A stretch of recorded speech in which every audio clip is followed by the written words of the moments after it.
Polisi terus menelisik penipuan penggandaan uang seorang dukun yang membunuh 12 korban di Banjarnegara, Jawa Tengah.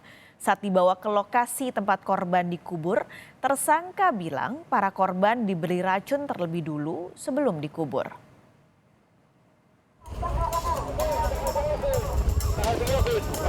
Sembilan korban pembunuhan sadis oleh dukun pengganda uang di Banjarnegara, Jawa Tengah dimakamkan. Pemakaman para korban dilakukan usai proses otopsi di Rumah Sakit Margono, Purwokerto, Jawa Tengah rampung. Kesembilan jenazah korban ini dimakamkan di TPU Balun, Kecamatan Manayasa, Banjarnegara, Jawa Tengah. Pemerintah Kabupaten Banjarnegara menyiapkan 3 liang lahat dengan ukuran berbeda. Hal ini karena beberapa korban akan dimakamkan secara massal, bahkan ada beberapa jasad korban yang hanya tinggal tulang belulang. Baru satu yang dari Sukabumi, tadi malam kita kirim jenazahnya beserta keluarganya pukul 11 kita kirim ke Sukabumi. Untuk yang 9 sampai saat ini belum ada yang merasa menjadi keluarganya, karena memang identitas daripada 9 ini belum tahu Pak, karena memang dari pihak tersangka sendiri kalau kita lakukan investigasi, integrasi, dia lupa. Di kebun milik dukun pengganda uang inilah tersangka Slamet Tohari mengubur seluruh korbannya. Polisi menyebut aksi keji dilakukan saat pelaku mengajak korban menggelar ritual penggandaan uang. Demi memuluskan aksinya, Slamet meminta korban untuk meminum racun terlebih dahulu hingga tewas dan korban pun langsung dikubur. Guna kepentingan penyidikan, tersangka pun dibawa ke lokasi kejadian.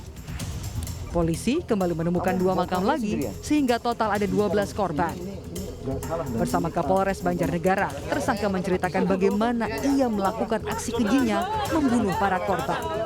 Pada saat meninggal dunia itu nadinya sudah betul-betul mati atau masih hidup? Sudah betul-betul mati, baru saya dikubur. Kalau belum mati, belum saya berani ngubur. Dan caranya gimana? Setelah diminum kan? Setelah diminum. Pada saat diminum itu dia sekarat nggak? Tolong-tolong nggak? Nggak bisa. Kan gini kan? Dikasih minum, nah minum, glek. Pak, minuman apa ini Pak? Seperti gitu nggak? Orangnya nggak sempat bilang seperti itu. Jadi gimana? Setelah minum itu langsung sudah nggak bisa bilang apa-apa. Intinya langsung mutah sedikit, terus dia sekitar 5 menit dia sudah nggak terasa apa-apa. Polisi menyebut tersangka selama ini mengaku dirinya sebagai dukun pengganda uang. Kepada para korban, tersangka Slamet Tohari menjanjikan uang 70 juta rupiah dapat berlipat ganda hingga 5 miliar rupiah. Sang dukun pun ternyata tak bekerja sendiri.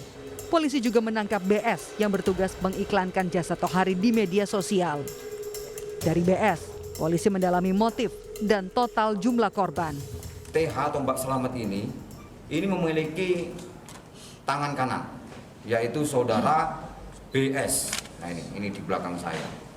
1 tahun yang lalu, saudara BS ini mengupload ke Facebook. Isi daripada Facebook itu bahwa saudara Slamet ini adalah orang pintar yang bisa menggandakan uang. Akhirnya korban yang meninggal dunia ini tertarik. Pelaku Slamet Tohari mengaku telah melakukan penipuan dengan modus menggandakan uang selama 5 tahun. Ia mengaku membunuh beberapa korban dengan senjata tajam dan menggunakan racun. Pelaku menipu korban dengan iming-iming menggandakan uang hingga 5 miliar rupiah. Harsono, Kompas TV, Banjarnegara, Jawa Tengah.